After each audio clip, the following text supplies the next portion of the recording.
জীবনে প্রথম মাওয়াঘাটে এসে ইলিশ ভেজে খেলাম। ইলিশের টেস্ট কেমন ছিল এবং কি কত প্রাইস ছিল সবটা নিয়ে আজকের ভিডিওটি।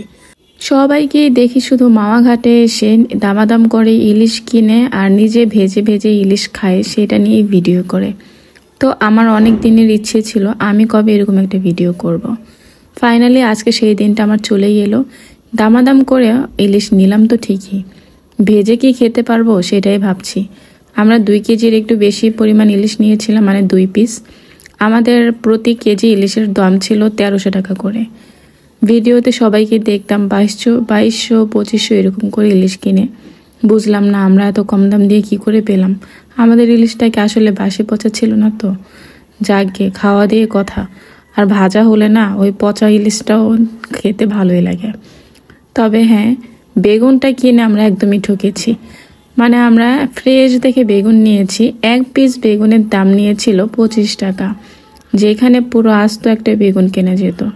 তারপর সরিষার তেল দিয়েছে, আমরা ভেবেছিলাম সরিষার তেলটাও হয়তো ওনাদেরই, কিন্তু এই সরিষার তেলের জন্য যে 1 লিটার পরিমাণ সরিষার তেলের দাম নিয়েছে আমাদের কাছ থেকে, সেটা আমরা একদমই আশা করিনি। মানে খাওয়া শেষ করে যখন বিল দিতে গিয়েছি তখন দেখলাম 1 বোতল সরিষার তেলের দাম পর্যন্ত রেখে দিছে।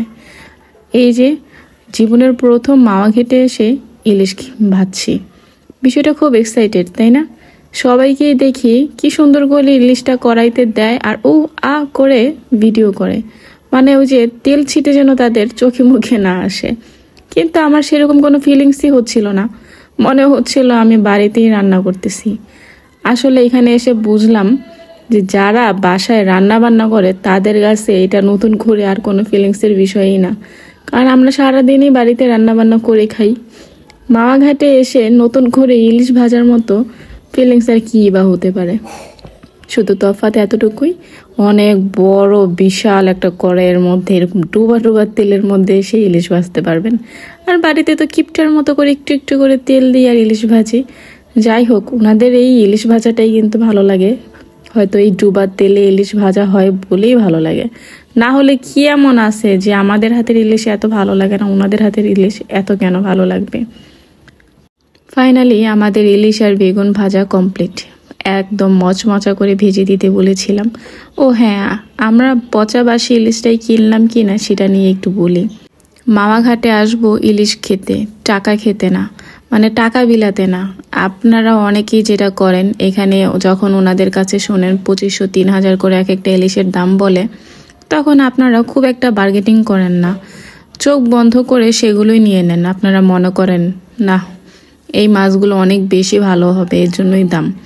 যাই হোক, এরকমটা করবেন না, দামাদাম করবেন, দেখবেন অবশ্যই অনেক কম প্রাইজেও মাছ পেয়ে যাবেন। কারণ এখানে স্পেশাল কোনো কিছুই নাই। এটা চাঁদপুর ঘাট না যে আপনাকে ফ্রেশ তরতাজা মাছ দিবে। এখানে আপনি যতই ফ্রেশ আর তরতাজা মাছ খুঁজেন না কেন, কিছুটা বাসি পচা তো অবশ্যই থাকবে।